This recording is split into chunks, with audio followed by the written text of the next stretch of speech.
Hello, hello mga kabeshi! It's your Beshi again! At ito nga tayo, na-invite tayong kumain dito sa isang Italian restaurant. At habang naghihintay tayo ng ating mga order, binigyan muna nila, ay naku, may gwapong dumaan, gwapo yun! Habang naghihintay tayong pagkain natin, binigyan nila muna tayo ng olive at saka ng garlic bread. At ito nga, itong olive, pinapatikim ko dito sa isa nating kabeshi kasi first time lang daw niya kakain. At ito nga, naging reaksyon niya. Grabe, mukhang hindi niya nagustuhan. Why naman ganun ka, Beshi? Ayan. Pero sa totoo lang, sarap na ako dyan. Dati nang una, talagang hindi ko rin nagustuhan yan. Naibahan din ako ng lasa. Pero ngayon, favorite na natin yan. At eto nga, nag-umpisa na magdating nga ng mga order natin. O, diba? Yummy, yummy. At ang dami pa ng serving. O, diba? Ayan, eto pa. Naku po. Grabe talaga. Ang dami-dami ng ating mga pagkain. Ako, you know naman, mga kabeshing, lapang is life.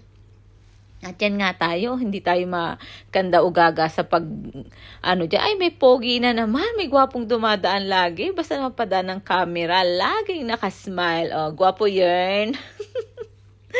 At eto nga yan, dire-diretso na tayo sa kainan yan, kasi nga, nagdatingan na yung mga in-order natin. O hindi nyo napapansin, ubos na nung isa nating kabeshi dyan, yung katabi niyang plato. At eto, dumating na rin ang ating pizza with burrata cheese. Ayan, super yummy din yan mga kabeshi. At mapapa-juice me, yung marimarka na lang talaga sa mga pagkain nating makikita dyan.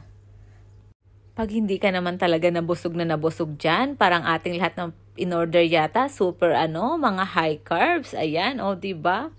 Talagang ikakalat pa natin ang cheese niyan. At eto nga, andyan din ang ating carbonara. Super yummy din yan. At eto pa, ang dami pang mga dumating na pagkain. Hindi namin namalayan, ang dami pala naming na-order.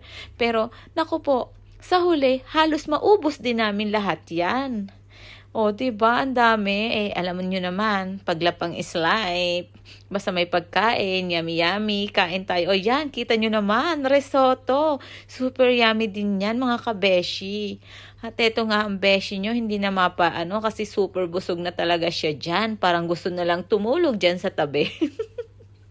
Para na yung sawang na pagka nakakain, busog na busog, gusto na lang humilata. At thank you po sa Silva and Villanueva family na nag-invite sa amin dyan. Thank you po. And that's all for today, mga kabeshi. Thank you for watching. Bye!